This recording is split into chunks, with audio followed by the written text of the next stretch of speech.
It's about drones. Just looking for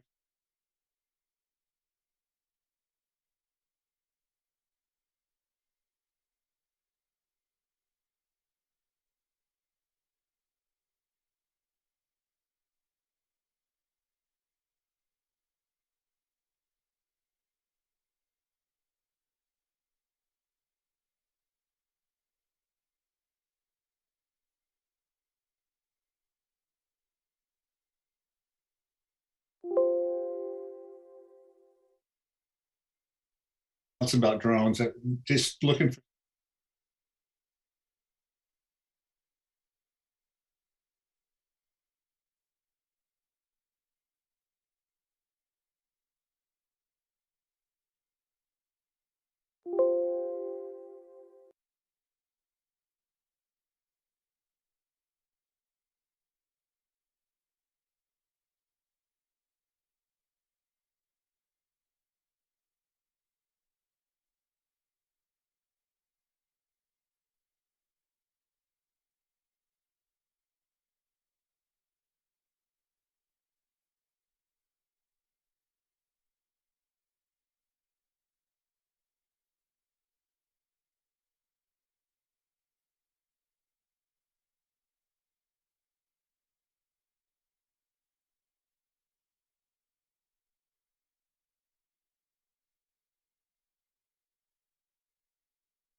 Okay.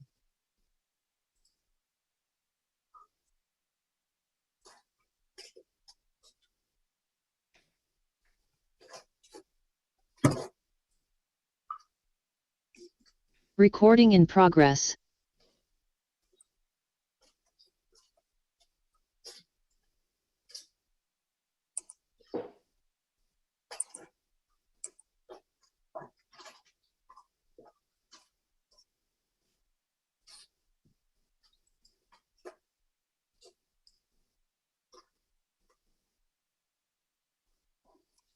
Okay, thank you very much.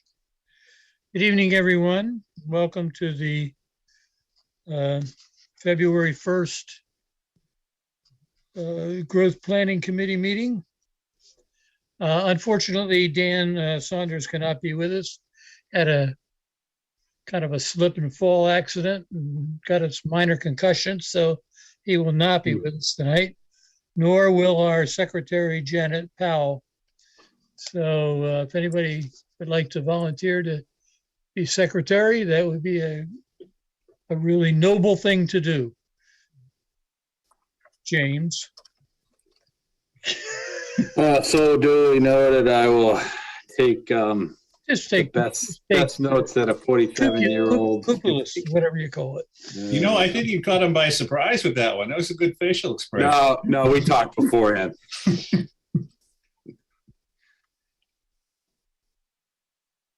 Okay.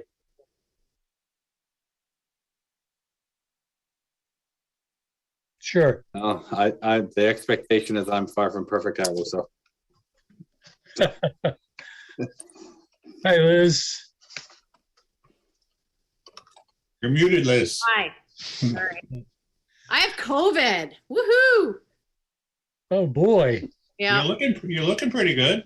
Well, I'm on the tail end. This is day 8. So supposedly, according to CDC, you have to, quarantine for 5 days, and then you're allowed out of quarantine with a mask for the following 5 days. But Wow. I don't really have a need to leave my house yet, so I won't. This is one of the advantages of Zoom. Yes. And Hannaford to go. Well, before we get started, let's do introductions. I'm Jim Fitzgerald. I'm the vice chair of the committee. Let's see here. Liz, might as well. Johnson. Liz Johnson. Paul Hogan. Paul Hogan up here. Okay. James. James McMahon, acting secretary for one meeting. You could get promoted. And we have our Eli. Hey everyone, Eli Rubin. Okay. And our gracious Newsome, Tom and Liz. Up there. Hi, Liz Durfee, planning consultant. Tom Morgan. Very good. I don't have an agenda. I didn't see an agenda come down. So do you want to kind of recap, I think, what happened at the agenda list. The agenda listed where we were starting in water quality, I think, water resources. Okay. I forget the exact number, but I'm sure these guys know. On the latest draft, it's line number 17. 17 or 18. Yeah. 18, yeah, strike. Okay. Which of you two are Liz or Tom? You gonna? Well, Liz can, but I just want to remind everybody to make sure you're looking at draft number 5. Good idea. At the top of the page. I'm looking at the one that was on the agenda. I assume that's the right one. Yeah, it should say draft number 5 right at the top there. Yep. And I see it. It's dated January 19th. Okay. So I can get us started with jumping back into water resources if we're ready for that. Oh, before we go on, I think we're supposed to ask how many people do we have joining us and how they participate if they want to. So, okay, and we're not using the chat function. We are raising hands, right? If anyone has Correct, a yep. comment. Sorry, Liz. No, that's fine. I will share my screen. Can everyone hear me all right? Yeah, perfect. Okay. Sometimes it's hit or miss. Please. All right, so everyone should see the PDF on my screen right now, and we are on page 6, starting at line 17. So we've got about a page left of strategies for water resources, and then next up is marine resources.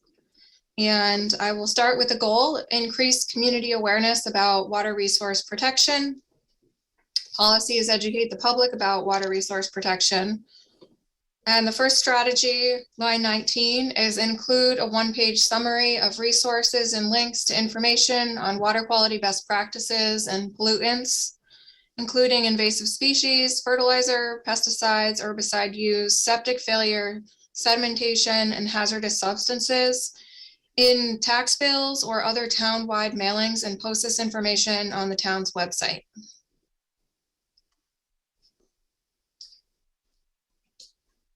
Any comments or questions, concerns about that one? Can we have it as part of building applications, permits, that kind of thing? Let it get referred to somehow? If someone's going to build an addition or whatever. Sure, in addition to the mailings or instead of mailings? So I don't see where there's an issue with us having, informational, this type of, summary resource available in the office for property owners, to get. I could tell you, we endeavor to try to keep the actual application relatively streamlined as much as possible. But, again, having a resource document that's there, that's available at town hall that we can hand out to folks, I think is a good, is a good strategy. So do we send out, does the town send out a newsletter? Yes. I would prefer to see it as part of the newsletter where everybody's going to get to it. I mean, I kind of agree with you. We should streamline the permit, and I'm not sure how effective it is on a tax bill, but I don't know. The newsletter that has current affairs and everything, I think maybe that's a permanent place for it, to advertise that information. It's reoccurring there. Do you know how many times that goes out, Warner? I don't know if you know the answer to that. I want to say we do newsletters twice a year, I believe. Oh, okay. When they go out, and there's always opportunity for different boards and committees to write articles that go out, in those types of publications. Yeah, and so I think I don't know how much of it needs to be like a direct policy that's outlined in the comp plan, but that's something that's always available to boards and committees that they can do, whenever the town, when the town manager's office is putting together the newsletter, that's always an opportunity for groups to be able to put together a summary or an update or things that they want to share. So our committee, we can kind of draft, if we wanted to, elected to, we could draft up something that we could actually put in there that has the bells and whistles, and that's my thought. I mean, even 2 times a year, it hits a big audience. It hits everybody. So Does the newsletter get mailed out? Or It does to everybody. Is it emailed or is it mailed hard copy? No, Mailed to taxpayers. It's actual it's like a newspaper. So I think the only reason that we had talked about including it in tax bills or other townwide mailings was just as a way to get something out when there is a mailing happening. So a newsletter seems just as appropriate. Well, yeah, it's a townwide mailing. Right. I think the language is fine. And it's good to have it in here as a reminder to do it now and again. Doesn't have to be in every issue, but once a year, once every other year, whatever. So do folks want to keep the language or strike the tax bill portion? Well, you say tax bill or other townwide mailing, so you could just say townwide mailing. Sure. Save 4 words.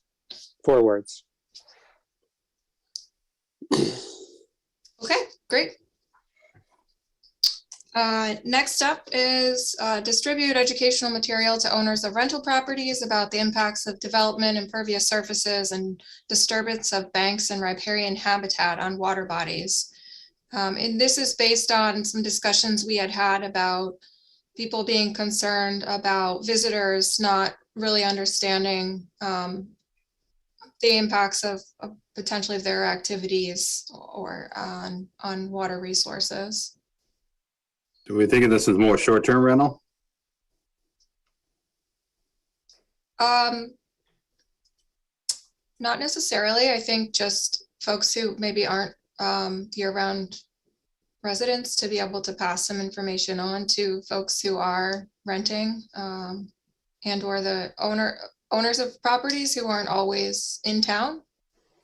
But it really depends on what you all think the need is. I think the biggest impact is people of short-term rentals that may not, be aware of, their surroundings around here. And, to me, this would be something that I would somehow punt to that group, and they take on the lion's share of this information. I guess the question, the question that I have is that do we, so what evidence do we rely on that says that, the owners of rental properties, impact, are less aware of these than say, any other property owner in town, for that matter. Yeah, I think the basis is the discussions that we've had at these meetings. So I see your point. We aren't trying to point a finger at anyone. It's more making sure that the education and awareness is widespread.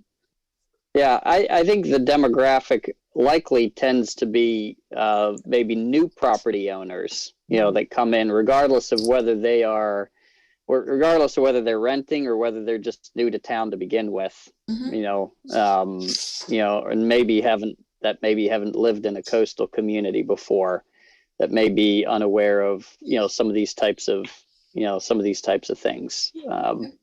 That How do you maybe feel about new property owners instead of the rental property owners? Well, there is a related strategy. I will say the next strategy, it doesn't show up right on this page here, is also related to passing information along to the folks who are occupying rentals that are not the property owner. I wonder how somebody who's renting a house for a week is going to be able to use what they've learned to benefit, the water resources. And this sounds harsh, but the majority of them aren't really going to care. I think it more needs to go to the homeowners who rent and the homeowners who are new, like Werner said, and even to not new homeowners. Look at the fight that's going on. I don't even know how it panned out because I haven't been paying attention in the last week or so. But with the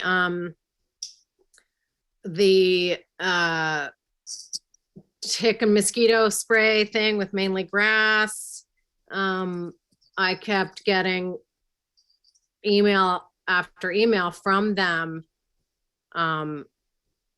asking if I would support them to be able to basically continue spraying bad stuff. So it's anyone who who has a big house, who uses bad fertilizers and pesticides, and I think it's got to go to everybody.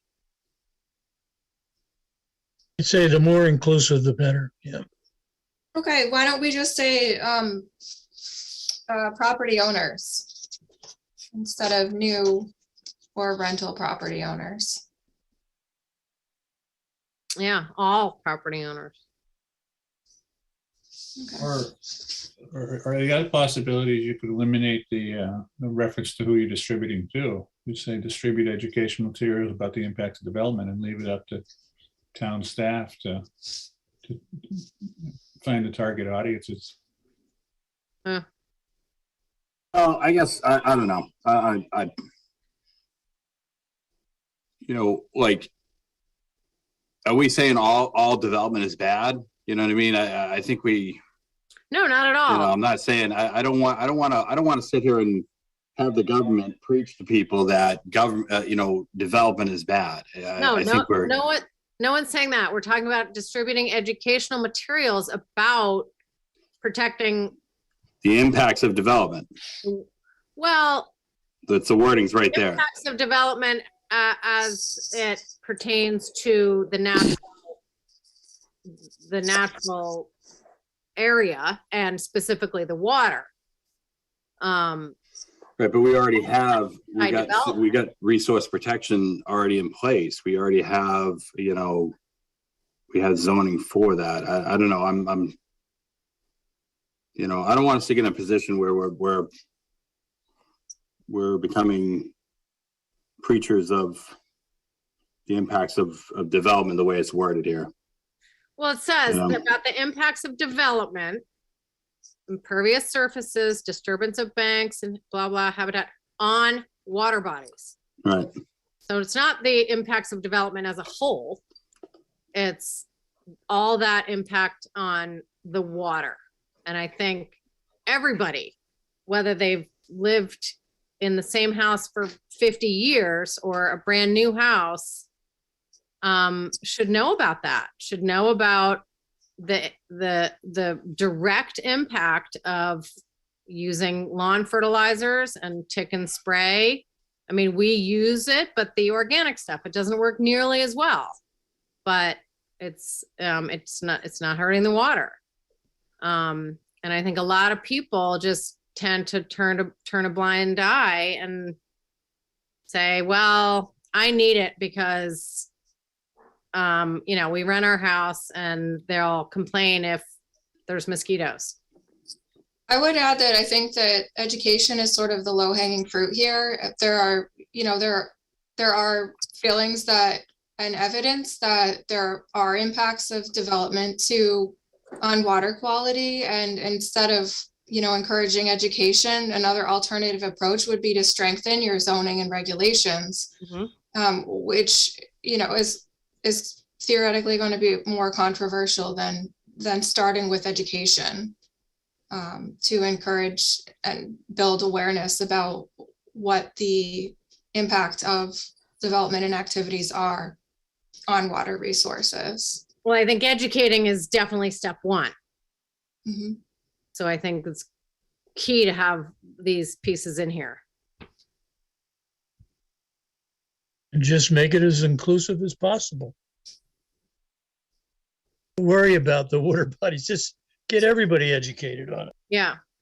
Yeah, it depends on what's in the material. If I'm reading into the impacts of a development, I don't know. It's open for criticism. But that's fine. That's fine. Okay. All right, so we'll make that one broadly inclusive to all property owners. The next strategy, line 21, is similar. Develop material and natural resource and water quality protection measures for owners of rental properties to make available to their short-term and seasonal renters. I like that concept, but what do we really think the short-term and seasonal renters are gonna do with that? I mean, they might flip through the binder of material that's left out at an Airbnb and see a page on water quality that says, don't do this, make sure to do that, with sort of simple messaging. Maybe they'll take the Just flyer home awareness with them. building. They'll I mean, take the flyer home, and after vacation, the water quality will improve in the next day. If, that's true. If there's literally gonna be things on the flyer that they can do or not do in their time in the rental house, yes, I think that's great. But if it's just talking sort of vagaries about the impact of development in terms of water and using lawn fertilizers, I mean, they're not putting lawn fertilizers on the lawn of their rental property. So like I said, it depends what's on the material and how specific it is to somebody being able to help in that week that they're there. Oh, I agree with that. And Liz, can you make the screen a little larger? Yeah, thanks. Yeah. Yeah. I was doing the same thing. I think I was sitting Oh, like, sorry. wait a minute, Very large on my screen. We were testing your eyesight. right? Okay, so I don't really want to get into the weeds of what types of information course. might be on Yeah. these resources, but if we want to clarify that it should be related to actions and information that visitors should be aware of while they're staying in Kennebunkport, we can certainly modify the language to make that clear. Why don't we say for owners of properties, including rental properties, to make it available to their, something. I mean, it's kind of thing that the target audience would be everybody.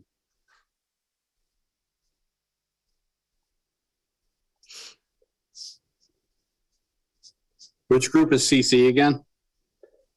Conservation Commission. The Conservation Commission. Okay. That's a good reminder. Thanks, James. If you see a responsible party listed to the right that you think is missing or inaccurate, please flag that for us. All right, so why don't we move on to the next strategy, if that's all right, and that is conduct a public outreach campaign to increase awareness of the impact of septic systems on surface and groundwater. Looks good. Okay. Agree. Next up is a strategy to collaborate with Kennebunk, Biddeford, Arundel, and the York County Soil and Water Conservation District, the Kennebunk River Committee, and the Kennebunk Land Trust to protect water resources. This is in an effort to manage the resources at a regional or watershed scale. Do you mean Kennebunkport Land Trust or the Kennebunk Yes. Land Trust? I There is such- probably mean the Kennebunkport. So I will check that. Although this may have been a carryover strategy, so I'll double check that. But they own- There are two. Yeah, Yeah. and they have riverfront property probably on the Oh. Kennebunk River, I'm guessing. We'd probably want to include both then, right? Yeah. Both. All right, so we'll add in Kennebunkport. Okay, thank you.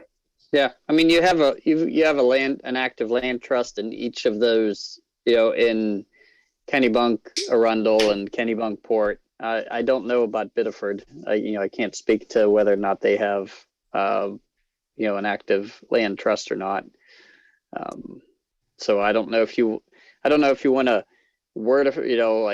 wordify it by identifying each one of the individual land trusts, or just reference trust. kind of the land trusts, in the neighboring communities. Yeah, I like that. Yeah, Is everyone that's okay with fine, yeah. that? Just land trusts and Yep. neighboring communities? Okay. Absolutely. All right, great. Next up is add a definition of vernal pool to the land use ordinance that is consistent with Maine DEP Chapter 335 rules. And I believe this was also a carryover from the previous comp plan and has not been implemented yet. For sure. Yeah, it should be consistent. Okay, and then line 27, coordinate with the city of Biddeford to map and develop a management plan for vernal pools in the Biddeford Kennebunkport Vernal Pool Complex. Where is So- that? I wonder if the word, if management plan is maybe not the correct term that, that you're looking for there. I mean, a management plan assumes that, that we have,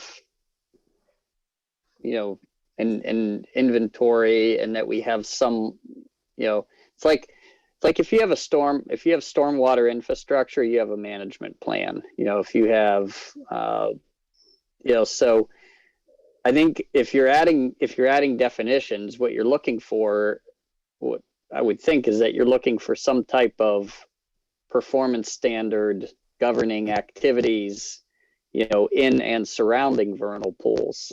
Does that sound about right? Or No, I wouldn't say that's necessarily what I would think of when I read a management plan. I guess I'm not necessarily thinking of something that would be a part of a land use ordinance in terms of performance standards. And I believe this is also a carryover. But I would interpret a management plan as being a document that guides sort of activities, whether they're monitoring or restoration or stewardship activities for a particular habitat or property. Like a land trust may have a management plan for a particular forest. But if folks don't feel like that's necessary or appropriate and would rather look at performance standards, then we can certainly add that in too, or replace this language here. Was this in lieu? We had talked at some point about an overlay district. Was this the alternative that we discussed? No, that we talked about the overlay district with respect to the aquifer protection. Yeah, the aquifers are the location's fairly easy to define or determine, whereas the vernal pools are, they're kind of scattered around up there. Okay, thank you. So where the Kennebunkport Vernal Pool Complex, what? Well, so that's I can pull a map up if you want. It's sort of on like the northeast end of This private or the public community. property? It's a designated habitat. It's a rare habitat in the state. And so it's not related to property boundaries. It's just the location of this particular area that has significant vernal pool habitat. It's Where does it So it could be lie? private property? Yeah, is Sure. it on public? private? Yes. Yep. It- all of the I think above. I think it would be informative if you've got the map handy just to take a peek at it. Yeah, let me pull it up here. I'll take Jim, a have you noticed any amphibians on your property? I don't know. They better knock on my door before they come, but all right, so let me That just, nice summer roadkill.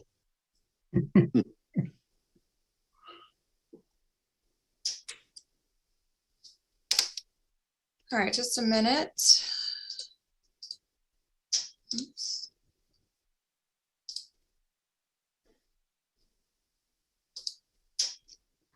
hey, Warner, while she's doing that, do you know if, I just out of curiosity, do vernal pools ever evolve? What I mean by that is it possible for vernal pools to get to grow in size, or if maybe in nature, like say a bunch of trees just drop and fill in an area? Does that happen? I'm just curious. I'm trying to educate myself on this. I think it's, oh, go ahead. Yeah, so vernal pools, they're described as really they're shallow depressions that don't necessarily have like an inlet or an outlet to them. So there's no stream that's associated with them. And most of them, what they are is they're seasonal in nature, so they'll tend to dry up. And so in the springtime is whenever you see a vernal pool primarily, and it's filled, it's filled with water, and that's where you have, your egg masses. That's where, you've got your frogs and fairy shrimp and, numerous other, the salamanders, like that's their, their spawning ground, and it's seasonal in nature. So they can, so we can have man-made vernal pools too, right? Oh, 100%. Yeah. Okay. And in fact, I've often heard the reference that, some of the best vernal pools are skidder trails, I got plenty of those. I shouldn't say that. I probably shouldn't say that. But, but there is a distinction. So from a regulatory perspective, Jim, whenever they get mapped, they are separated. The categories do get separated if it's a man-made feature versus a naturally occurring feature. Okay. So and Jim, the particular geology of our area makes it unique in the state. There's only a couple of other areas that have the density of these pools. It's just where the glaciers moved across and left this stuff. So you can see from my the backyard. Map, that's good. Right. So I misspoke. It's a pretty big area of town. Yeah. So this area, I don't know if you probably can't see my mouse. Can you? Yeah, sure. Yep, we can. Oh, you can? Okay. Yep. So this is the sort of the southern end of the complex, and it extends up into Biddeford. So everything inside of this yellow line is part of that focus area. And so the green is Kennebunk Conservation Trust land. All of the colored Green, sorry. Yeah, so the green and red. Well, the green is the Conservation Trust owned land. The red is easements, so that's also conserved land. The blue is federal land, which is also protected, and then the town owned land is not necessarily conservation land.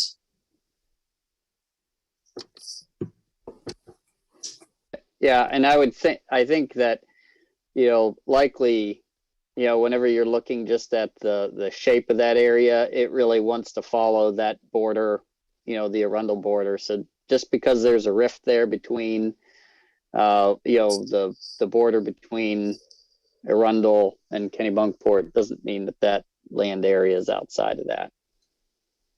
Sometimes you get polygons that come from big data sources that don't always line up super well with the tax maps, but you get the general idea of the area. Mm-hmm. A lot of town.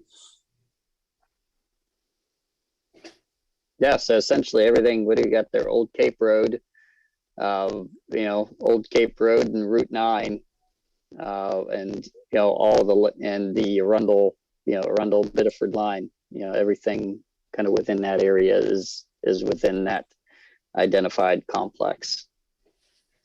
Now I've forgotten the strategy that we're discussing. Management plan was the question. We're discussing whether it warrants a management plan. Management plan. Yeah, I would think. There isn't one already? I don't believe that there is. If you develop, you have to identify them and leave them or buffer them. There are requirements. Okay.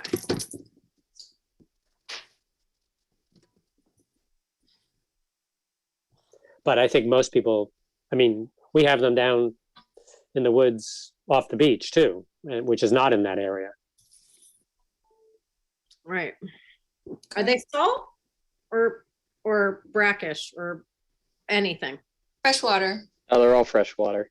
Okay. Yeah, springtime is usually when they're identified.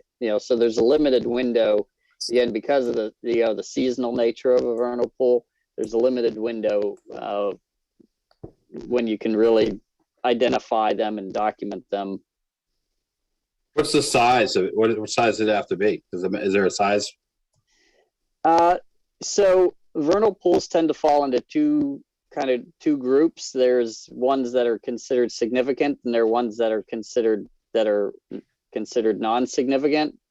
And as I understand it, it's really depends on the number and types of egg masses that are found in the pool whenever it's being documented.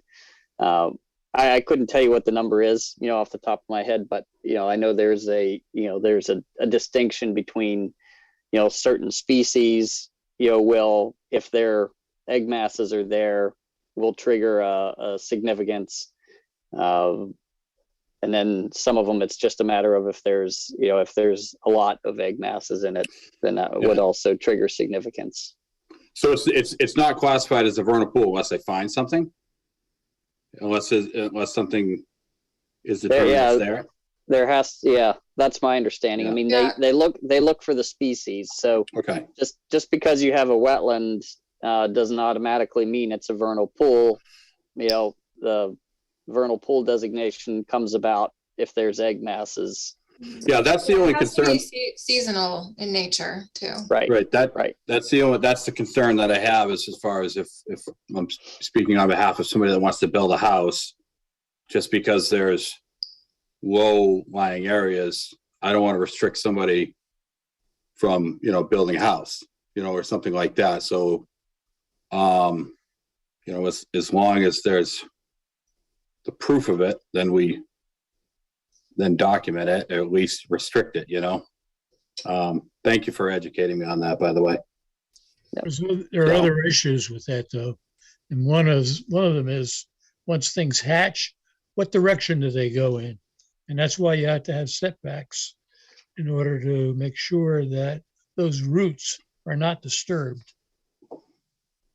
Right. So then when you start, putting the setbacks, if somebody owns a piece of property and they can't build a house, it's pretty much, for somebody that wants to live there, it's kind of poison. There's nothing they can do with it, Oh no, you have the ability to bring in a professional that will actually look for those pathways and everything and say your setbacks have to go from here to here rather than maybe the other side of the pool. So there's all kinds of things. It's a really interesting world, vernal pools. Have you seen any success on people man-made vernal pools as an offset? Well, I was just going to add to what we typically see when it comes to, when the state, provides restrictions or review of development that's adjacent to vernal pools. What we typically see is there's a canopy criteria that has to be maintained in and around the pools itself. So shading, keeping a tree canopy or a significant percentage of the tree canopy around the pool is one of the criteria whenever you have state review of a project with significant vernal pools. They also then tend to look at whatever the proposed development is and look for ways to minimize and avoid impact if possible. So in other words, they'll look at it and say, all right, if there's a different location that the driveway can go, then they'll look to encourage that to be located somewhere else. And so it's more of what we tend to see as more of like a shoreland zone type performance standards Right. around it, as opposed to, as opposed to huge setbacks per se. So it's more about, I think, limiting the impact of the development as opposed to saying don't do any development. It's more about saying here's how you need to do development within this area. Right. So, And so what would a management plan do in addition to what we have now in the state and local land use? Well, and I guess that's a great question. That's exactly the question that I have, is like, so what does that look like? What does a management plan look like? Only just because when I think of a management plan, I think somebody else mentioned it, that you tend to think of something that's very, site or property specific, so I think of a forest management plan that is very specific for how a property, is managed. And so that's why I questioned, the term management plan, and whether or not what we were really asking for was some type of performance standards around vernal pools, as opposed to kind of this, a management plan, that encompasses, 2/3 of town. like taking inventory. Well, the thing with taking inventory, like I said, I mean, it's only the springtime, whenever you can identify these, and it's a labor intensive process. I mean, somebody has to go, somebody has to do the field recon, to actually, identify, vernal pools. So, you have And a plus, whole, I assume this is a voluntary thing. I mean, we can't be going on private property unless they volunteer. I mean, if they don't want us on their property, then forget it. that's right. Werner, what's the deal with vernal pools? And I have 3 acres out back someplace. I want to develop it. I don't even know what a vernal pool is. I'm not doing a subdivision. I don't have a site plan. What do I have to do with regard to vernal pools? Do I have to prove to you there aren't any? So what we typically ask for on a site plan for development is, is we want to see, we want to see a survey that has a wetland delineation done as part of it. So at this point, we don't ask for a vernal pool assessment on the property unless it's been identified on the wetland delineation. Now, but if you do a wetlands delineation in the fall, you're not going to find it. Well, most of your soil scientists, when they're doing it, identify potential vernal pools, throughout the year.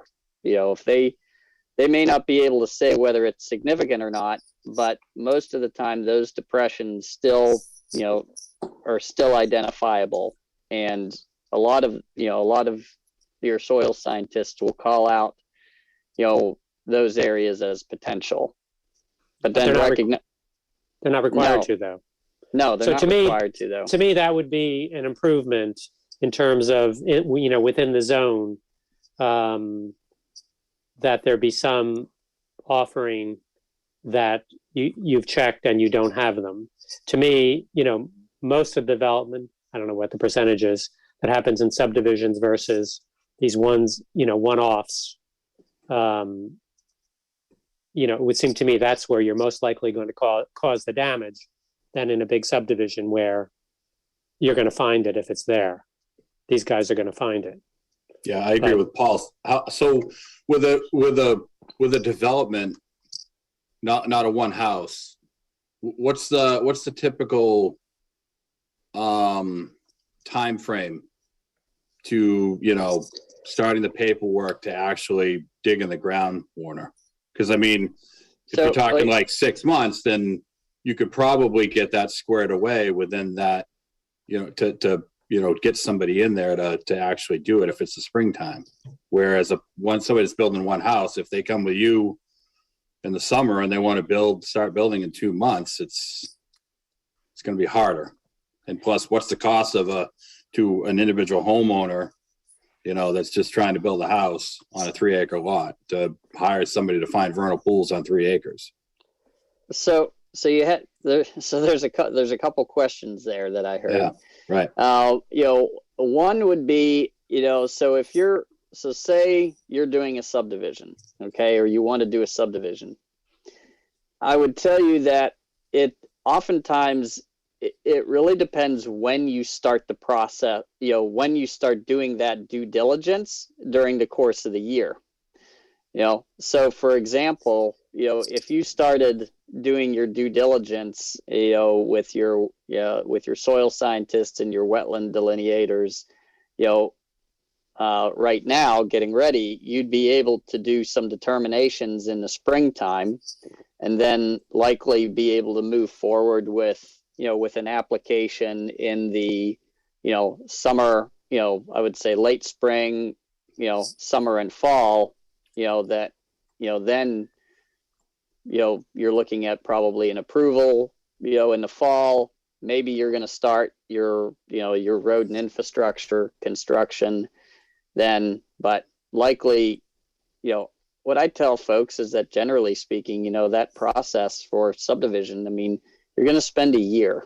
Okay. Right. Are you talking You know, a subdivision for one house or multiple? No. Subdivision is, you know, the multiple homes, you know, Can so I- going Because through. I can define a through- subdivision Steer us as back that. on track a little bit. In the Go for it. interest of getting through our strategies, I think there's a lot of questions that we could get into, and I don't mean to interrupt, but I think my suggestion with the term management plan was sort of based out of a past strategy, which I looked up, which was related to management practices to preserving habitat and hydrology in these areas. However, it sounds like perhaps thinking about performance standards that would apply to types of development to protect vernal pools may be a more appropriate strategy. So we could tweak the language to reflect that. I agree. Folks are Yep. comfortable with that. Yep. Okay. I am. Okay. Thanks right. for shutting this up. I do apologize. I don't like to do that, but No, it's good. It's I, good. we got to keep moving. So we'll tweak the language there and focus more on performance standards. So moving down to the next goal, which is related to climate change and minimizing the impacts of climate change to water resources and water infrastructure. Strategy 1, adopt water restriction policies to conserve water during droughts and encourage conservation reuse of water resources. How you gonna do it? Well, for example, a lot of communities can adopt restrictions on outdoor watering, either you know, on certain days of the week during times of drought, if necessary. Is that town water or well water? I mean, It's if a I'm on my town- well water, I'm not going to tell somebody that has a well what to do. I don't know if that's a good idea. They should be aware. Usually hear what happens when it goes dry. Yeah, Right. So they hydrostatically push out, or they have to drill deeper. It's, you know, I think, I mean, this we can't restrict people from using their well water. this sounds more like it wants to be an educational piece, you know, as Correct. opposed to some type of restrictive, you know, policy here. I go back to, You so can what is modify this? it that way. I meant it as a policy, but it's your plan and your strategies. So of course, if you know, if you want it to be an educational item, then that's I fully support that. I think it should definitely be a policy in times of drought, especially if people are on town water. There's plenty of other areas in this country that have that. There's no reason we shouldn't either. You have to put in there that for town water then. Sure. And then those that have wells need to be educated. Okay. Do you want a separate educational strategy in there? Well, you could just say adopt water restriction policies and educational plans to conserve water during blah, blah, blah. Yeah.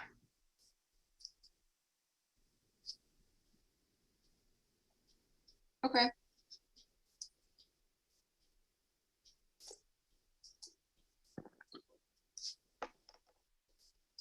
Okay, so make it the policy piece specific to properties that are owned town water. And the educational applicable to everyone. Yeah, it's not really town water, it's public water or something. It's a quasi-public, and it's not part of the town. We'll find the right term.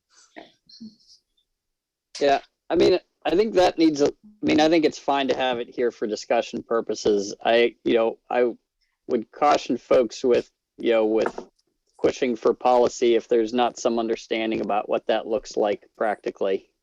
I agree. Well, if the county is in a drought, some towns do this. They step forward and say, let's restrict. We need to do our share. I have a question. Has the town of Kennebunkport ever imposed restrictions? Do not As far know. as water restrictions, Yeah. no, I'm not aware of that ever having occurred. I mean, it's so, the water district isn't technically part of the town, so it's a separate, you have a separate utility that the town is part of. And it's why I suggested the educational piece. I think it's entirely appropriate that if we're in the midst of a drought, to inform folks that they should be conserving water. But having a policy is a little bit of a different animal, because that implies a level of enforcement. And that's what I'm always curious as to what that looks like for folks. Well, but Werner, we've been very fortunate to live in a water abundant state, but the rest of the country, where they have scarcity, it's, this is routine. Yeah. So whether things are going to change in the next, we're now having more frequent droughts than the first 20 years that I lived here. So I think it's kind of forward thinking that It's actually, I don't standard disagree with the practice for issue. communities now, but I see Werner's point of the fact that the town doesn't control the water supply. So a policy may have to come from the water district. well, they have no enforcement power. It would have to come from the town. I'm just asking, what does it look like? So we have a drought, and the town has a policy, then what? What is the action that occurs? The action that occurs. Eli will be driving to work one day, and then he'll see a sprinkler, and he'll tell the owner to shut it off. No, the action that occurs is someone goes to the Board of Selectmen and says, we haven't, this is crazy. We're still using water as if we were Poland Spring, and we've been in a drought for 6 months, and we shouldn't be watering our lawns 5 days a week. And they would go to the Board of Selectmen and ask the Board of Selectmen to come up with some policy, and they would either do it or not. But they would be supported by this strategy if it was there. So yeah, I think and that's fine. Like I said, I'm trying to understand what it looks like. That's all. I don't disagree with the issue at hand. With the concern that we're dealing with more and more droughts. That's all. I'm just trying to have us discuss a little bit about what it looks like. Well, it would probably entail, and would have to check on a few of the policies that I've seen before in New Hampshire communities, but during a specific time of drought, a community can basically, through the state's enabling legislation, they can basically adopt the ability to impose drought restrictions and create a policy, and then that policy becomes effective during times of need. And as far as enforcement goes, I think probably it would be someone observing, outdoor watering when the policy is in effect, reporting it if they're so inclined to, and the town giving a warning, and then probably imposing a fee on people who aren't complying with a policy. But it really would depend on the details of how that's set up. It's really there as a measure to be able to look at a water resource from a larger perspective, not just sort of individual homeowners, but the impact of all property owners on the water supply. Yeah, no, I agree. And I think that's primarily where those types of policies focus on. They focus on, restricting, irrigation practices. Right. We've had droughts in the past. I mean, Warren, is there any data that we've ever had to been that drastic, even in the state of Maine, anywhere? Well, I can't speak to the state. I'm not aware that the town has ever imposed anything, Leo, like that in the past. I think it's a little premature, but I don't, because that's how I feel. a long time to come up with that policy and actually put it into action. So this is just a strategy to start to come up with it. And if you don't need it, you don't need it. Right. Yeah. One of the reasons the fire 1947 was so devastating is that it was preceded by a drought. So there is some history in Maine of things drying up unexpectedly. Right, but did they have wells?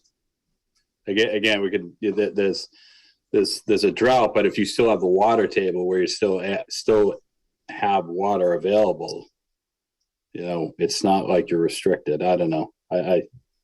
We can move on. Yeah. Okay, let's move on, and I'll put a star next to this one in case we need to go back and sort of revisit it, just to make sure everyone's comfortable with it. Let's see, so we're on 31, I believe. Identify opportunities to lead, participate, and build from regional climate adaptation efforts. So there's a number of studies going on, the Silver Jackets, the Planning and Development Commission's efforts, and this strategy is just intended to help continue on that forward momentum, working with neighboring communities. Sure. Okay.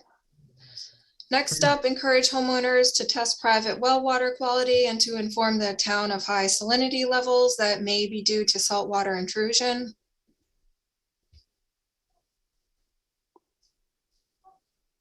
Questions, comments about that? Short. If they want to share it with the town, that's fine. Right. Okay. 33, investigate the vulnerability of public and private wells to sea level rise, induced groundwater rise, and to drought. Initiate planning for the potential future need to expand the town's drinking water infrastructure if private wells become unusable due to drought or salinity or other contamination. I can read that again.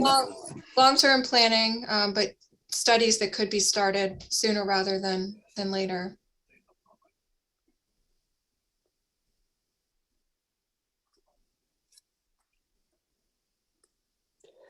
Yeah, Yes. no, I think that's fine. Yeah.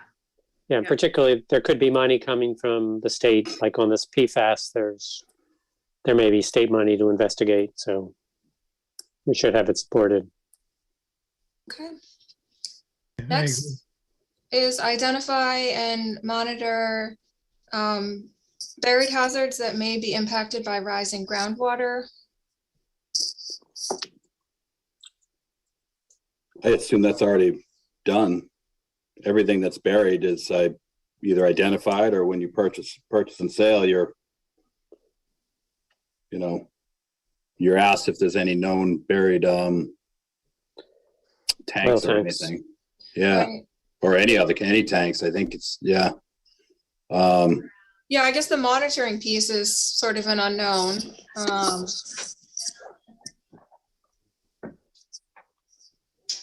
What do folks think? Is this unnecessary?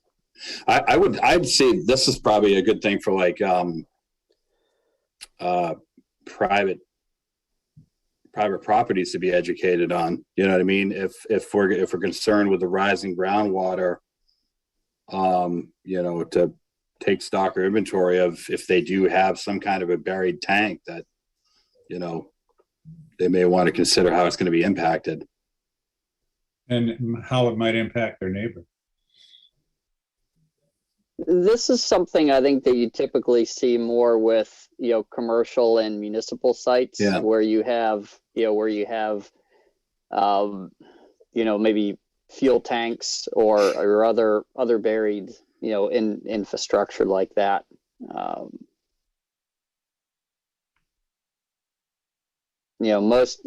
At this point, most items that you would find on private property, you may have a propane tank that's buried. Right.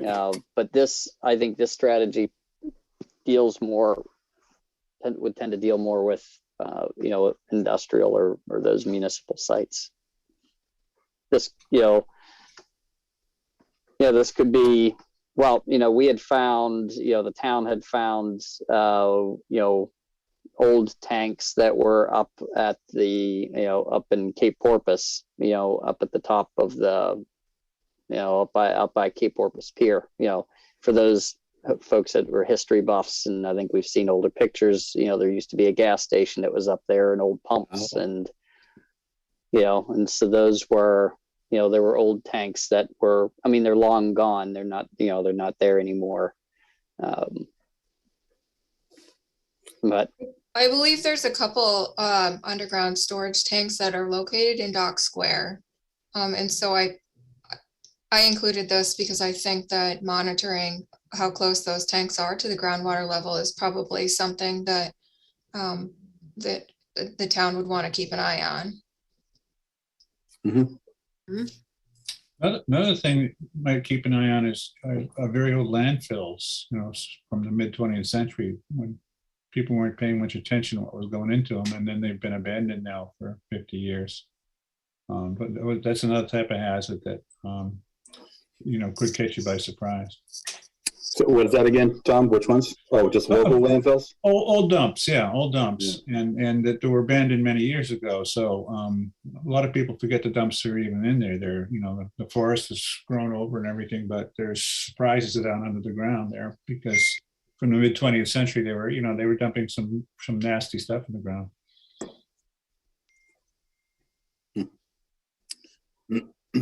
Generally comfortable with this one? Yep. Okay, great. Is that public department or is that PD, police department? I don't think. Is Planning that department. That's Werner's domain. That's planning department. He thought it was police at first. planning department, right? Planning department. Okay, good. That's why we have so many PDs in this document. I didn't. Right. Yeah. I was What's looking. going to do with that? I was looking forward to telling the chief, about all these Yeah, things yeah. that we're giving them. Yeah. All right, 3 more here. Assess water infrastructure to identify cracks and leaks that may be at risk to saltwater intrusion. This is kind of related but not related, but I'm going to bring it up here before I forget. That DEP new guidance document that I shared with everybody on septic and sea level, among other topics it discussed. It cited a Rhode Island study where 50% of the wells they tested within the right elevations, meaning lowlands, had saltwater intrusion into septic systems that basically ruin the septic systems. And that was without regard to the age of the septics. So you can have a brand new system and you say, oh, the system's great, it's well designed, it's going to handle it, so it's fine if we put it here. But if you're at the right or at the wrong elevation, the septic basically becomes non-functional, because once the salt water gets in and destroys the bacteria that should be doing the decomposing of our waste, then it's not functioning, and it's just blending with the groundwater and the seawater, and then it's leaving the property and causing us problems. This was a Rhode Island study, but it was cited by the Maine DEP. So it seems another vulnerability. Maybe it would affect, it affects both marine resources potentially as well as drinking water. You might think your septic is, far away from your well, but then septic stops functioning because you're in lowlands where maybe a house shouldn't have been built. So salt water kills the bacteria that breaks down the solid. That's what it was saying. Yeah. Well, it's not breaking down. It's not breaking down to solids, but it's essentially the gray water that goes out into the field. But right. So you've got a lot of microbial activity that happens out in the field. Yeah. And there's a reason why there's standards that hold a field above the water table, the identified water table, so that the theory is that so it doesn't get so it doesn't intrude into the field. But right. But I can see the validity of that. You get salt water into a field, it's not it's not going to do good things for it, that's for sure.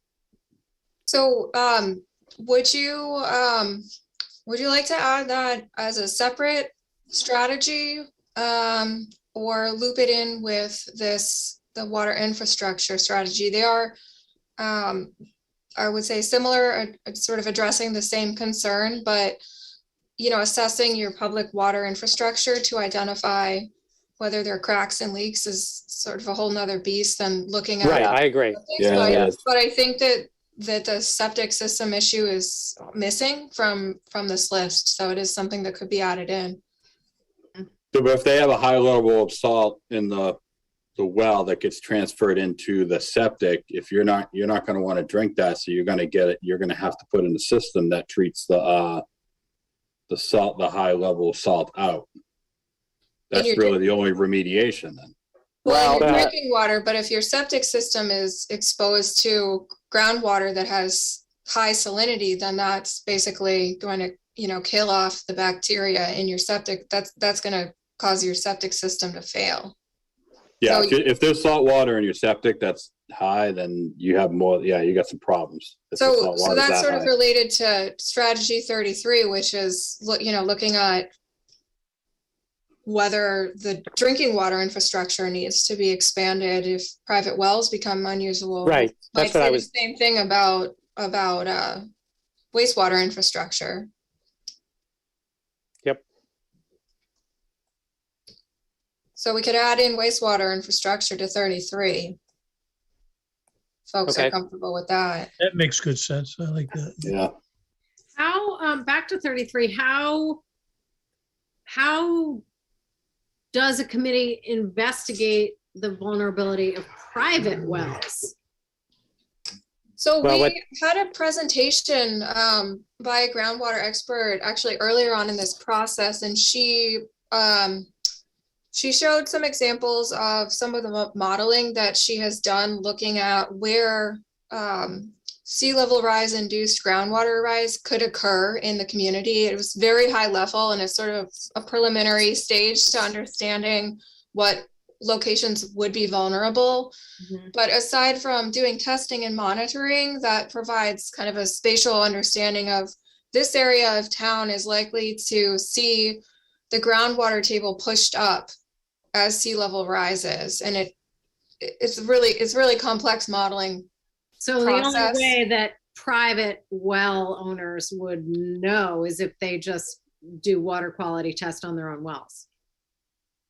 I think the only way to know immediately is to monitor and test your drinking water supply to have an idea of what the long-term, 50, 100 years from now impacts might be in different areas of town. That's when you do more of a modeling study to look at where the geology lends itself to, groundwater rising. Yeah. And impacting the wells. Yeah, it's essentially, it's an involved, hydrogeological analysis that you get into that, yeah, I mean, it would not be insignificant, to do that, but No. I think there's a lot of validity to it. Mhm. All right, so let's see where we are. So strategy 35, did we want to amend that strategy? Looking at water infrastructure, maybe what water and wastewater infrastructure? I mean, I think it's fine to have that, to have that strategy in there. I can tell you that both, the water district, routinely does that. Our public works department as well is just aware that, intrusion, into the system, is an issue whenever you have aging infrastructure. I mean, there's a reason why the flow numbers go up during storm events at the sewer department. And some of that's from a storm event, but some of that is also if you have manholes that are in low-lying areas that get flooded, and you get saltwater intrusion that way too. I think it can't hurt to keep that in there, 35. No, it should, I mean, if you want to assess public water infrastructure to make it more identifiable for the public works, but I think it needs to stay. They should be checking that stuff. Okay. 36 is provide education about climate change impacts such as increased and more frequent flooding of surface water, wetlands, and floodplains and other low-lying areas.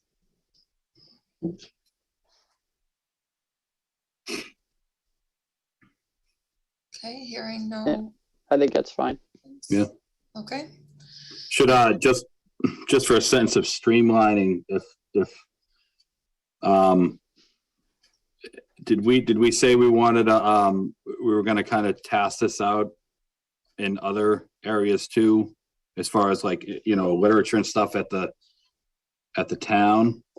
Does it make sense that instead of them recreating the wheel, that they share the same information?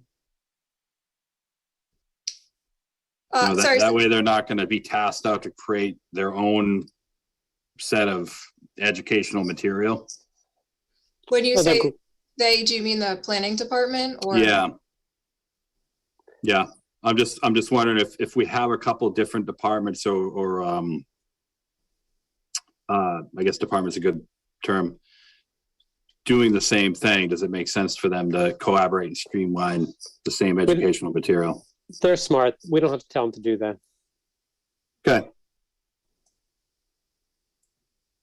What I think we should do at the end of going through and revising all of these strategies is, double check that we don't have redundancies. And if there are ways to sort of streamline the strategy list, whether it be related to education or material that's distributed, because we have a number of different strategies related to that, and then make sure that we aren't, including the same strategy multiple times.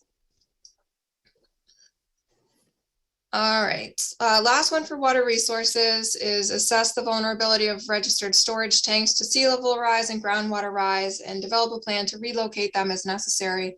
We kind of talked about this in our discussion of number 34. So I'm going to say we might be able to strike 37 and incorporate that content a little bit into 34. Sounds good. Yeah, that makes sense. I agree. And I think that's it for water resources.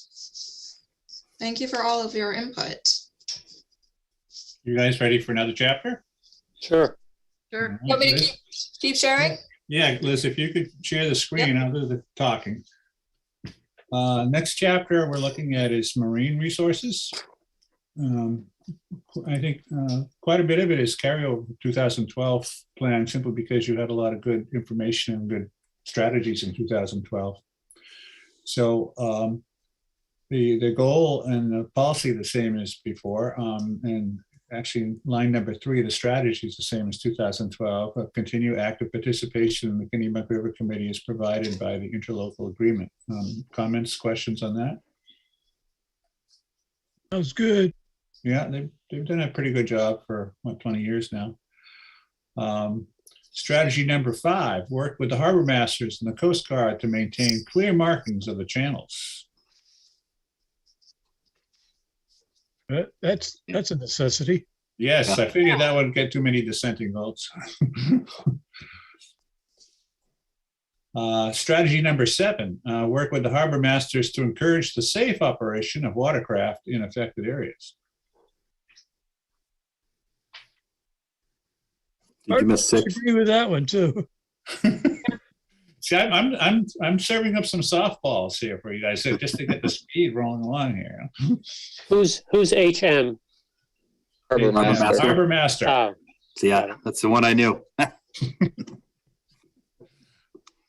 Okay, policy number 8 is about moorings, the mooring policy. So strategy number 9 is maintain a separate mooring list for commercial and pleasure craft to provide access for both uses in the harbors.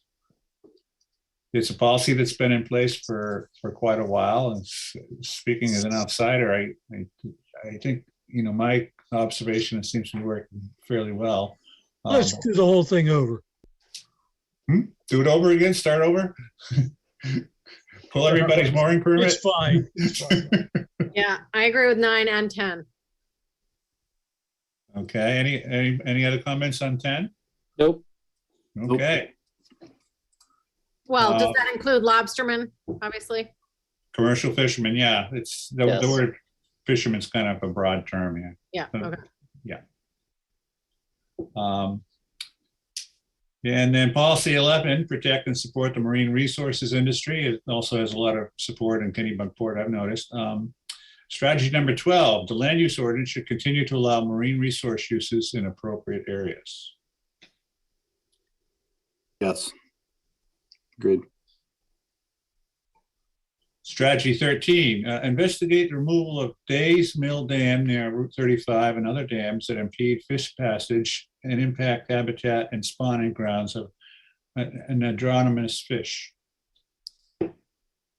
I don't know where that is. Days Mill Dam. Yeah, I was just gonna suggest that this one, I don't disagree with the concept of it, but since it's not located in Kennebunkport, then it should likely be removed. Oh, You could just do a generic. Investigate removal of dams that impede. Sure, Yeah, what's everybody think of generic? that's fine. Yeah. Yeah. Yeah, just remove the Sure. specific reference All there. right. Do we have other dams? Yeah, you actually do.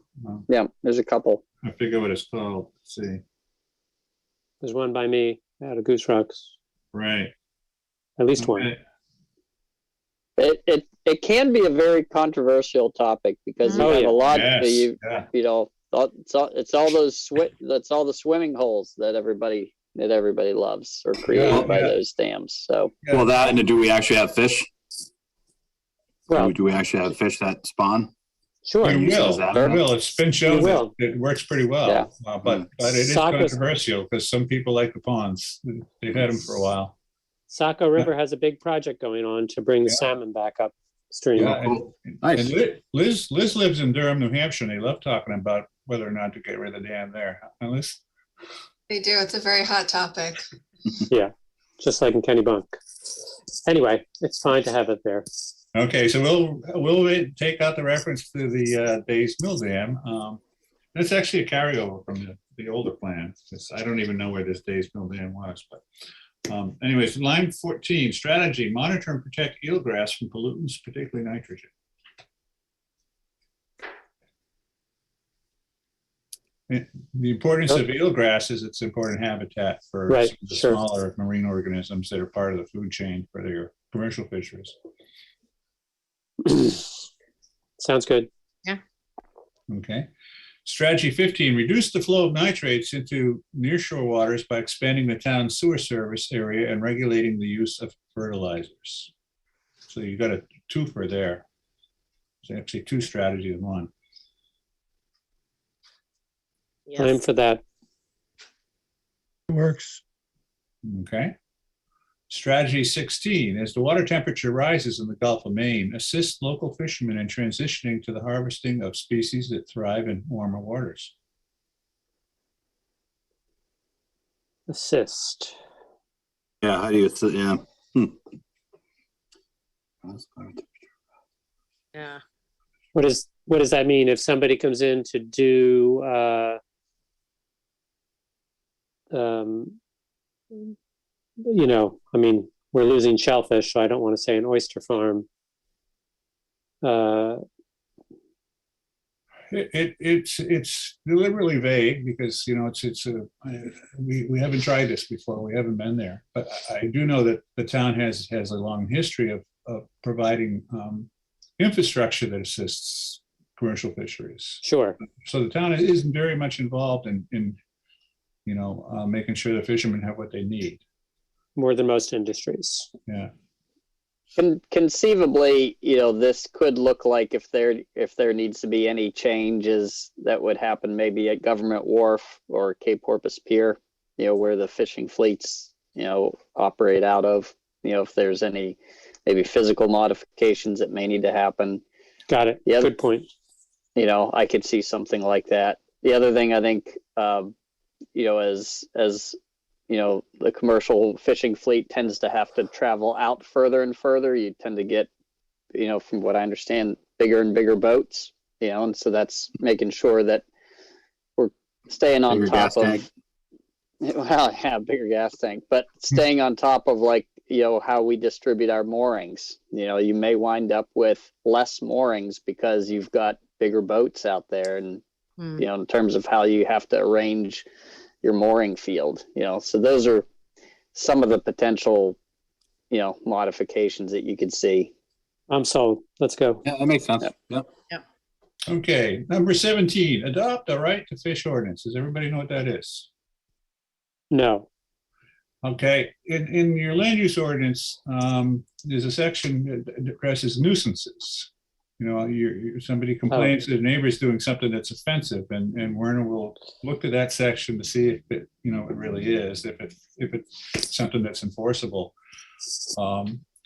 Potentially, you could have situations where people will move to town and not understand the fishing industry, and they look, and their next door neighbor is storing a boat or his lobster traps in a side yard, and they view that as a nuisance. But a right to fish ordinance would say that these you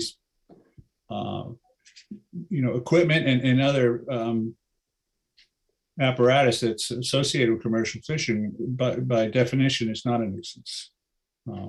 So it's really it's an ordinance that protects the local fishermen from being at the receiving end of a complaint that's enforceable.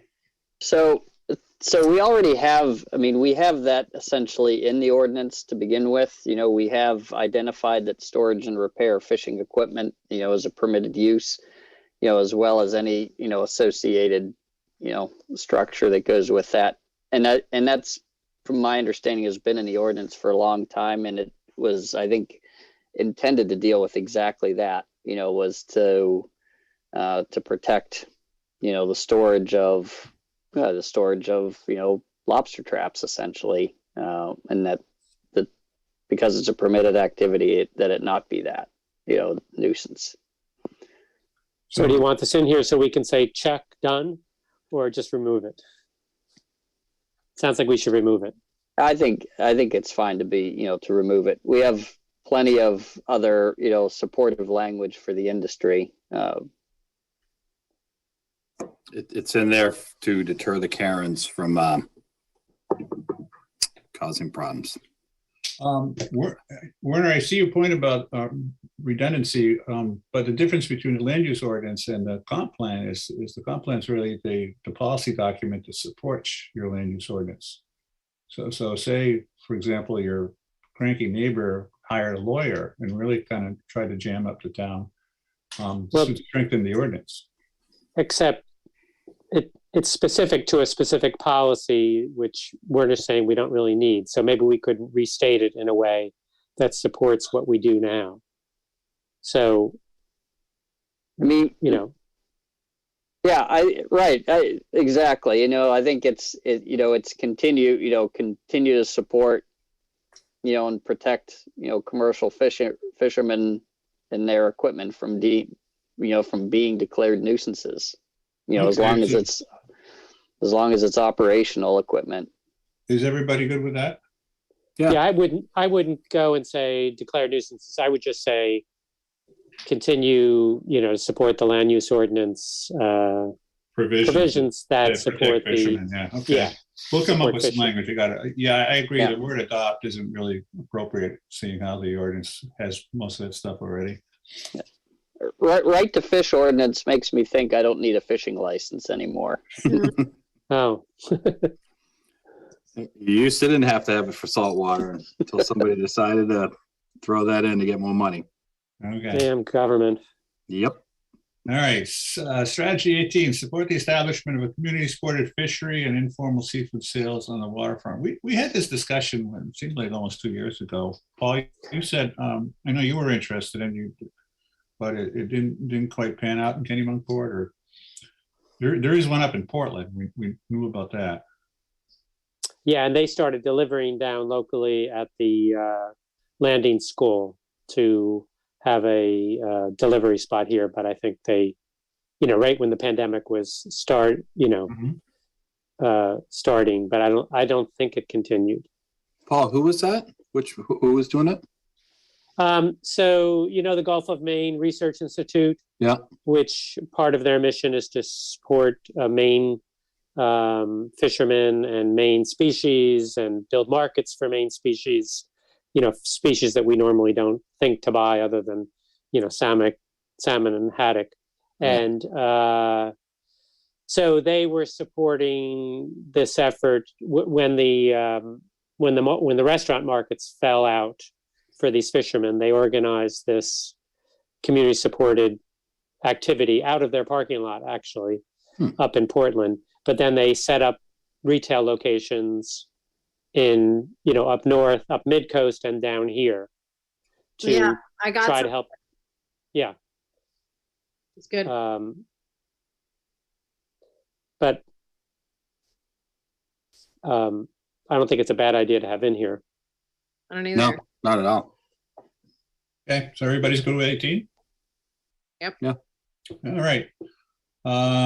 Policy 19 is keep the wharfs well maintained and preserve the working waterfront. Strategy 20, maintain the Cape Porpoise Pier and Government Wharf, ensure that there is adequate parking for commercial fishermen. Sure. 21, educate individuals engaged in working waterfront activities about the working waterfront current use program. Yeah, I guess that's good, because I don't even know what the working waterfront program is. It's a tax program, essentially, is what it is. It's similar to, there's a tax program if you enroll your property in tree growth or open space. Essentially, what you have to do is you agree to certain restrictions on your property if you're working waterfront in exchange for a significant decrease in your assessed value. So you save on your tax money, as working, as if you do your own property as working waterfront. And the goal of the program is to preserve a working waterfront.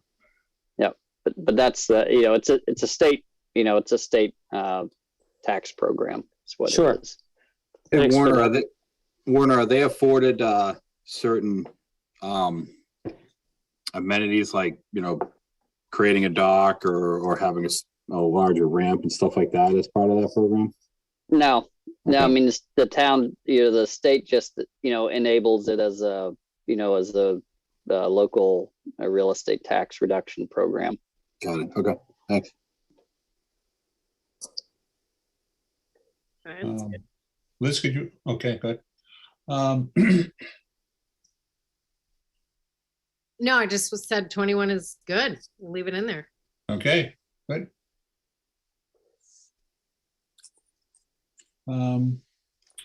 Goal 22, ensure access to public beaches by residents and summer visitors while protecting the privacy of property owners in the vicinity. Strategy 24, maintain signage marking public access to beaches.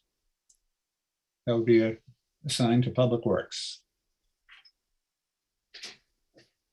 I would put it beach committee too. They get involved in that. Okay, BAC. any other comments on this one? Nope. Strategy 25, provide information regarding use of beaches with all parking stickers, BAC and town clerk.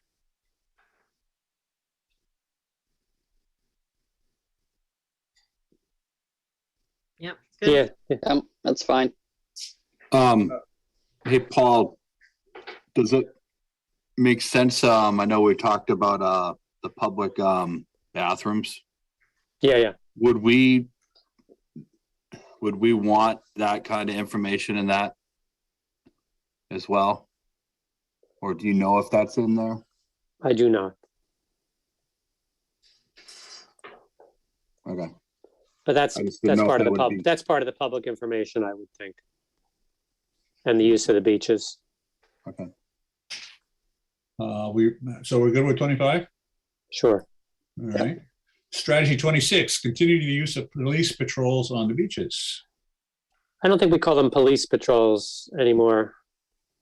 Thankfully. What do you want to call them? We've gotten rid of the guns on the beach. That's Unarmed progress. police patrols on the beach. You could change it to, public safety.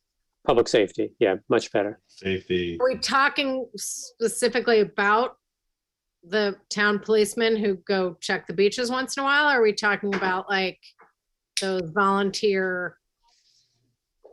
No, the town hires, public safety officers, if that's what they're called, on a part-time basis on the summer, for 10 weeks or 12 weeks Yeah, okay. to manage the beach and make sure the rules and regulations are reasonably honored. And Always as I, asking me what I have in my solo cup. Exactly. as I understand it, they report to the police chief. Yeah, They do. It's a summer, part of the department. summer program. Now, notice over on the right, this one is not PD, this is POD. This is distinguished from the planning department, from the police department. Ah, Yep. All right, next up, protecting the water quality. We've just had a lot of discussion about that a few minutes ago. Protect the health and recreational uses of tidal areas and beaches. So this is primarily talking about the part of town that's in the vicinity of Goose Rocks Beach. Strategy 29 is kind of a big one. It's kind of piggybacking on a report that the Maine's Healthy Beaches program published within the past year. And that report is very detailed and it has a great many recommendations. I've read the report and I don't find any of the recommendations unreasonable, but there are a lot of them in there. And rather than, just kind of pick and choose, copy over a lot of those great recommendations in your comp plan, just for sake of efficiency and saving a lot of space, what we're attempting to do in strategy 29 is basically adopt those recommendations by reference. So the key words in this one is and implement all the recommendations in the report.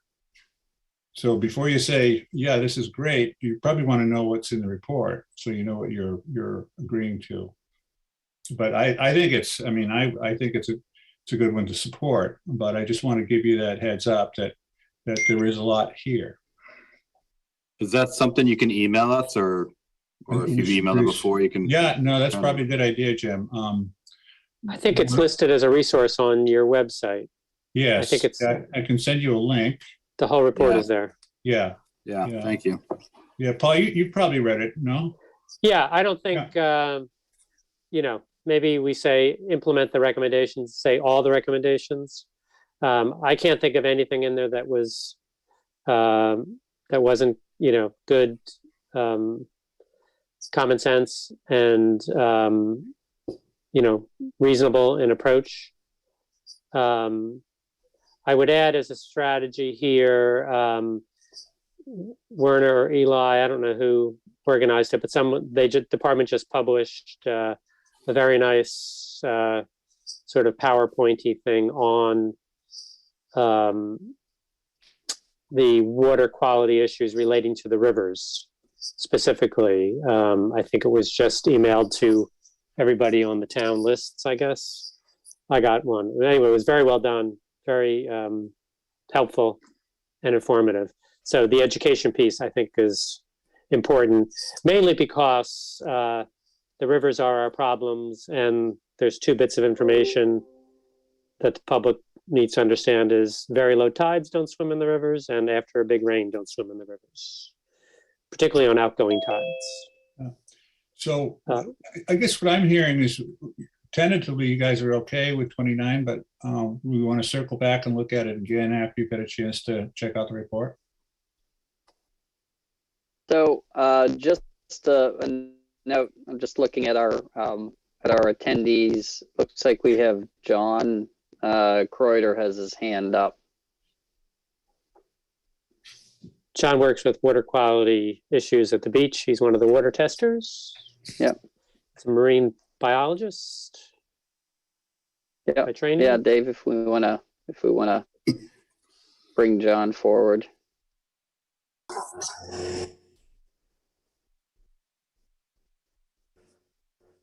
All right, can you hear me? Yes.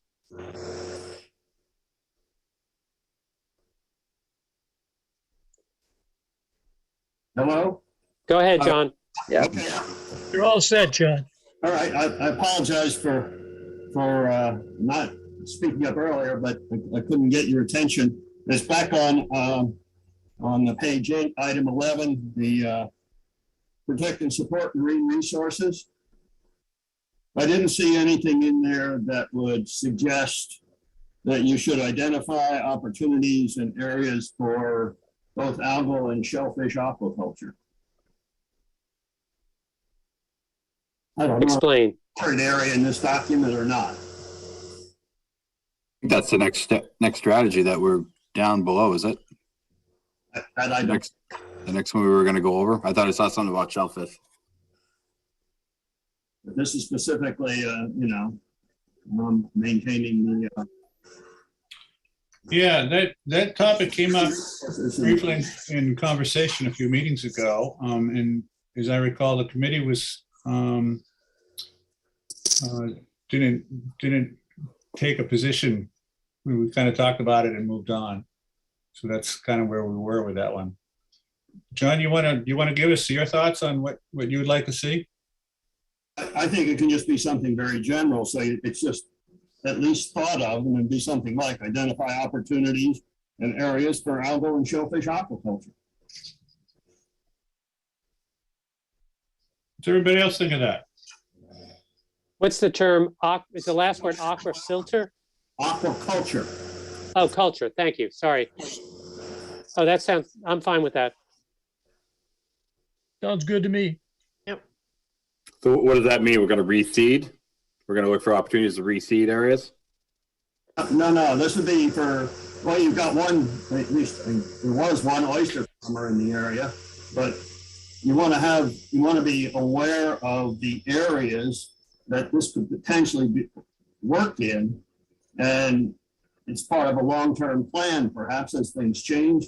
You may want to have these sites, but if you haven't already thought about where they might go, so they're not interfering with other uses, it's going to be precluded. It's not even, as near as I can tell from this plan, it's not thought about anywhere. That's a good recommendation. Werner, which town official or town committee should we assign this to? Who's got a boat? Yeah, it's actually probably not a bad, a bad thing that you would loop the harbor master into. But that's likely something that would fall, between the Board of Selectmen and the harbor master. We might also put the Shellfish Commission in on it. That's right. Yep, shellfish warden. Yep. I'll drop off now. All right, John, Thanks, thank you. John. Thank you. Again, so the example was like, is that like areas where we allow oyster farms? Is that what we're referring to? Yeah. Is that the example? Mussels, oysters, whatever. Okay. And they'll be somewhere under policy number 11. We'll add a strategy. Thanks. Thanks for seeing his hand, Okay, whoever saw it. all right.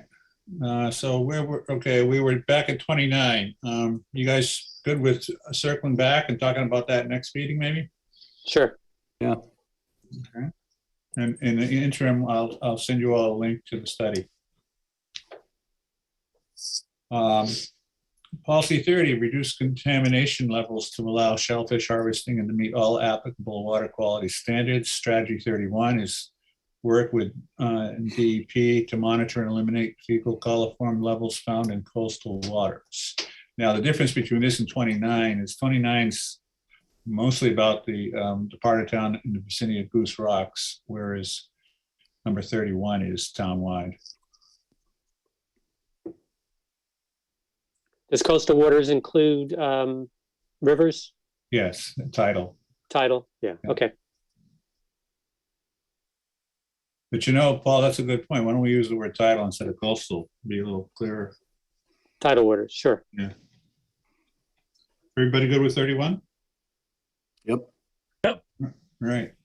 32, inspect and enforce subsurface wastewater disposal systems, monitor dissolved oxygen, and enforce overboard discharge regulations. Of course, these are some of the sources of the contamination.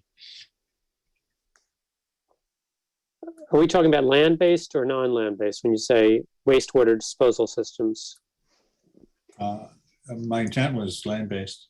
Well, subsurface wastewater, that's just a septic system. Yeah.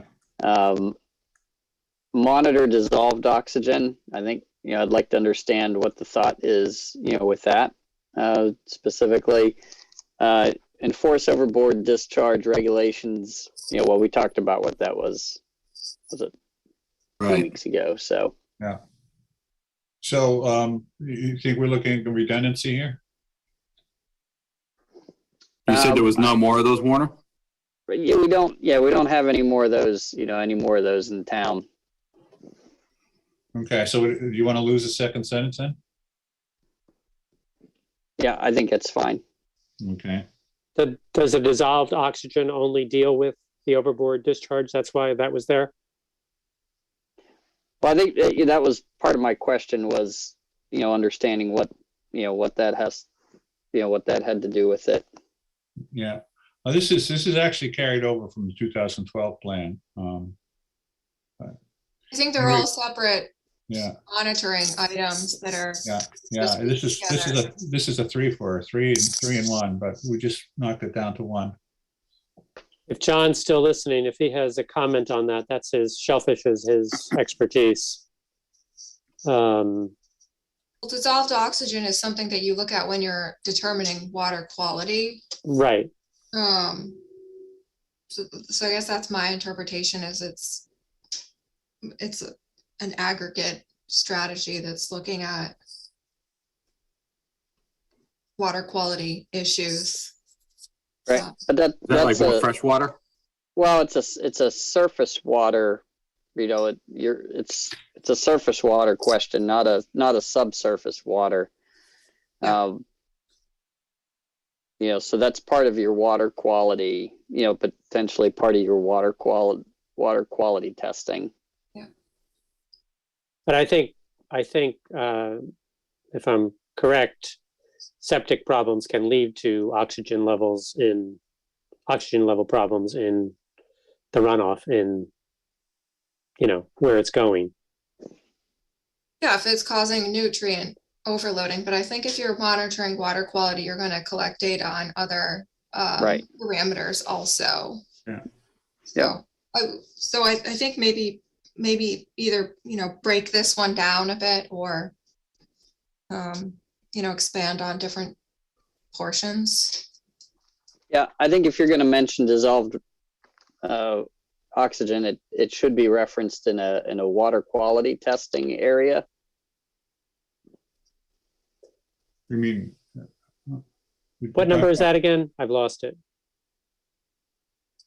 Liz, can you flip to page 9? There we go. Oh, there you go. Sorry. That's my fault, sorry. Yeah, it's strategy 32 we're looking at, line 32.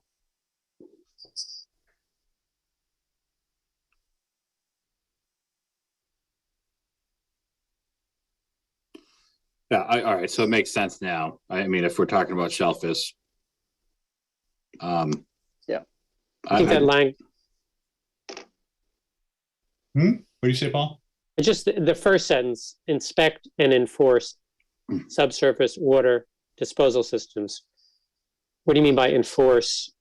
Don't you mean, are we enforcing regulations or are we? Well, yeah, that was the intent, I'm sure. Like I said, this is carryover language from 2012, but I think the intent was to make sure that if somebody has a leaky system, that the town steps in and makes them fix it.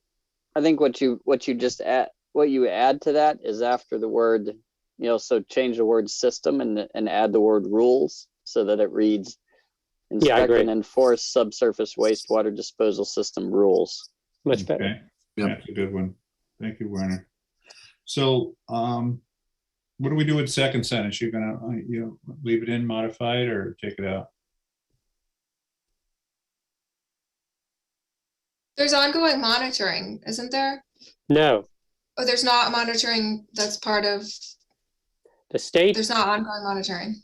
The state does shellfish determination. Closure. Yeah, closure. The town does not. With respect to shellfish, we basically, that's my understanding, the state comes in and tells us what beds are open or not open or for the whole season closed. But we don't do independent monitoring. I don't think. Do we, Werner? No, I'm not aware that we do a separate dissolved oxygen testing. So the question is, do you think it's appropriate for the town to do so? Should it be in the comp plan? I mean, if the state's shutting down for red tide, I mean, I don't want to see us double the efforts. I mean, if they're going to shut it down, they shut it down. I don't see the need to do it. I guess I kind of need to educate myself more on what dissolved oxygen implies, and I'm sure other people do maybe, but let's put a note on that, and I'm going to ask John Crowder. Hopefully he's listening. He can tell us because he's familiar with this. He can send us a note. Yeah, he has his hand raised. If we want to, Dave, if you want to let him back in.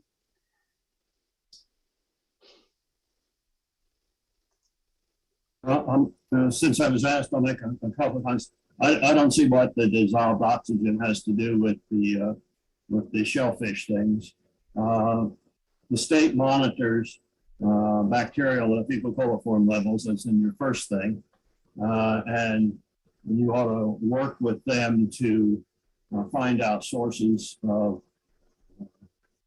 higher levels of fecal coliforms and try to mitigate those, just like you would for the swimming kinds of things. And of course, some of that would be to inspect and enforce the subsurface wastewater disposal systems and simply enforce your overburden discharge regulation, because you don't want boats coming into the harbor and just dumping their waste out into the harbors and things like that. So oxygen and shellfish wouldn't do you anything for shellfish. But So, that dissolve oxygen is a problem. There's lots of other things that are going on that are not very good either. so John, as I understand it, you're suggesting we delete the first three words in the second sentence? Sure. First four words? 4 words. Yeah, okay. Everybody good with that? Yeah, but John made a good point, and that Yeah. is that we don't do anything locally to try to improve the situation. The state tells us what the problem is, but and they do the monitoring, but the only investigation, the only work that we've done, the town has done in the past 20 years is with regard to the Healthy Beaches initiative to try to see if we have leaky sewer lines, and some preliminary work on septics, but none of the focus has been toward, gee, could we do anything better for our clam beds? What's causing this problem? Is there a way to, do we know what the sources are? Is there a possibility to change the situation? This would work with your main Healthy Beaches system too, because they're both part and parcel of the same kind of thing. You're looking mostly well, at least in the Goose Rocks area, most of it's non-point source. Now, when you get over by Cape Porpoise Harbor, of course, that's almost always going to be closed simply because there's so much boat traffic in there. Some of the shellfish regs would suggest it's not a good place to open, even if it is clear. But you get over things farther along. There are some areas that should be open that are not open because they're testing high, and I think the Shellfish Committee could maybe talk to them a little bit about it. I happen to be on that, but we're not doing very much. But I think the town could support trying to find sources, at least in some of the areas where things are closed because of high fecal chloroform levels, and get them back open. Just better way to clean up your water. You can harvest shellfish almost every other water use is available, because that's one of the most restrictive standards we have.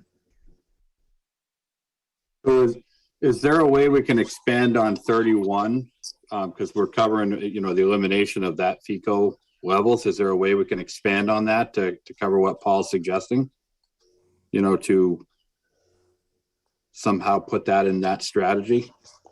Yeah, actually, it's really there when we say monitor and eliminate. Yeah. But I agree with you, Paul, that, if we're gonna, if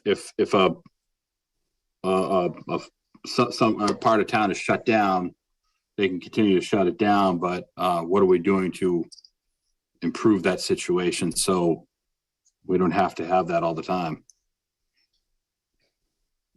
If that strategy 31 covers it, I just hope that we, follow up on it. So maybe we just deal with it in 31 and eliminate the second sentence in 32. The first part of the sentence. First part, right. Okay. Continue to enforce the overboard. Everybody good with that? Yeah. Good. All right. Strategy line 33, pump outs should be provided in Cape Porpoise Harbor and the Kennebunk River.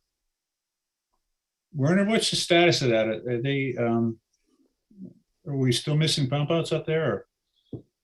So we have there is a pump out location that is located on the Kennebunk River that I believe is at Kennebunkport Marina hosts that one now. There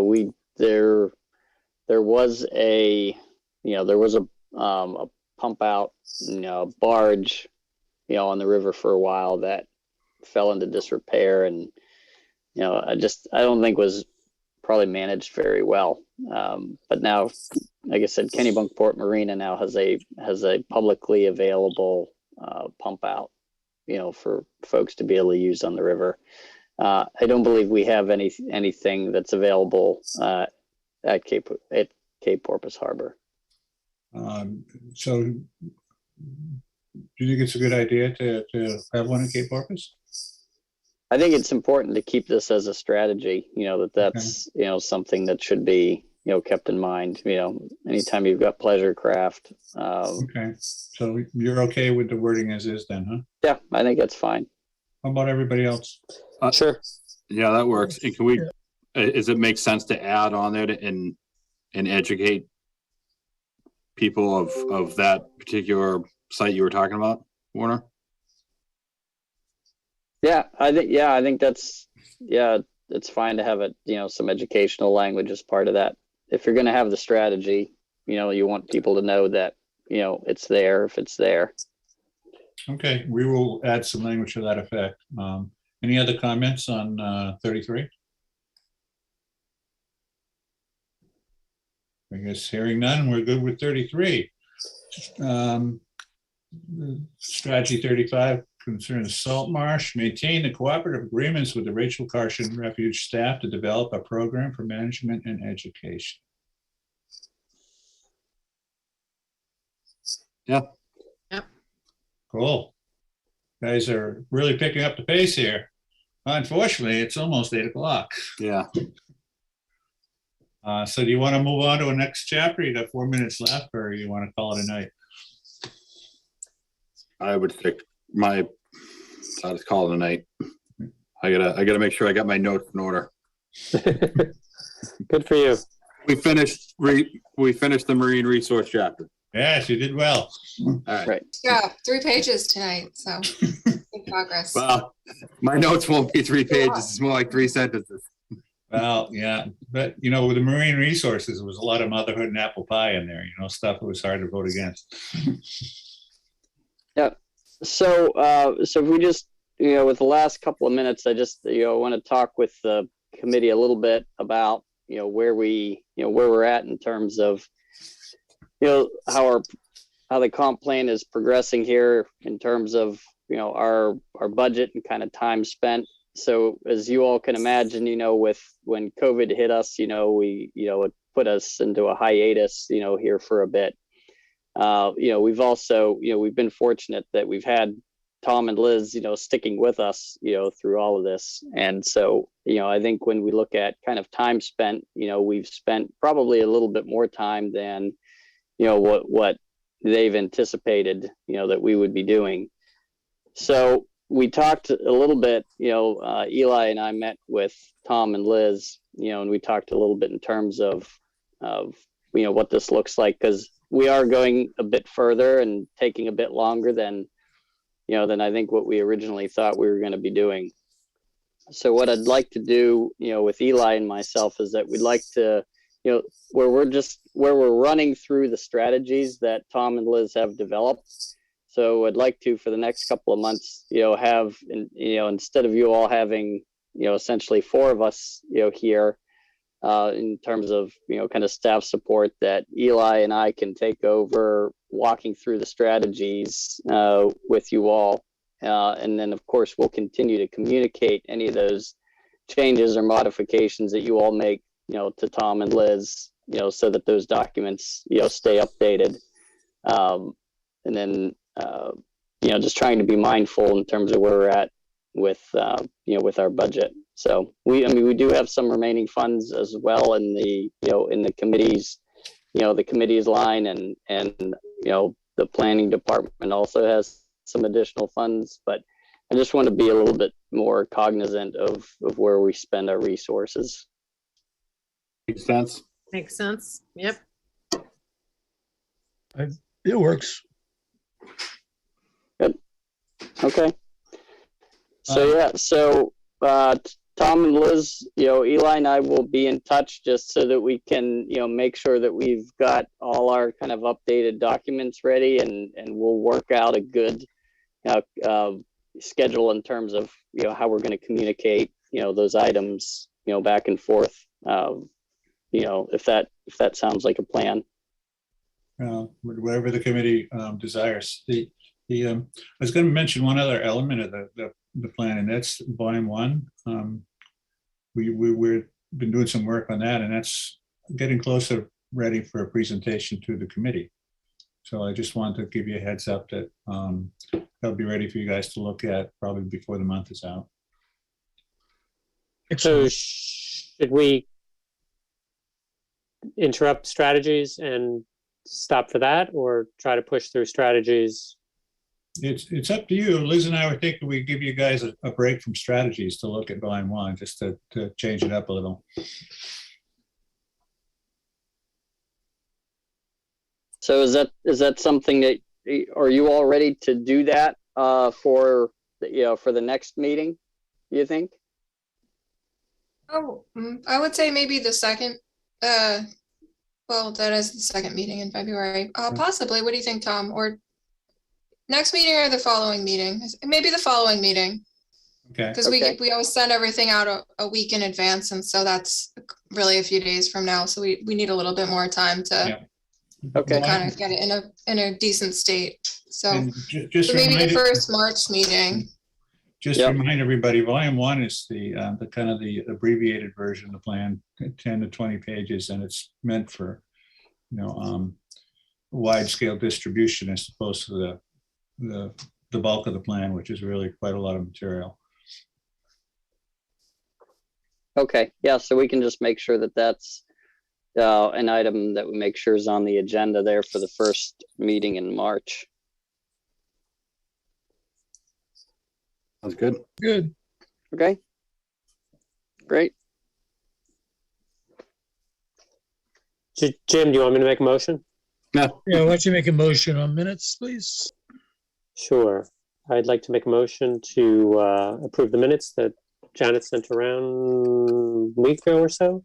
118:22. Oh, more than that. second. All in favor? Aye. Aye. Jim, Approved. and I'll make a motion that we adjourn then. Can't keep up with my notes here. Jim, you're muted. Second. I'm typing.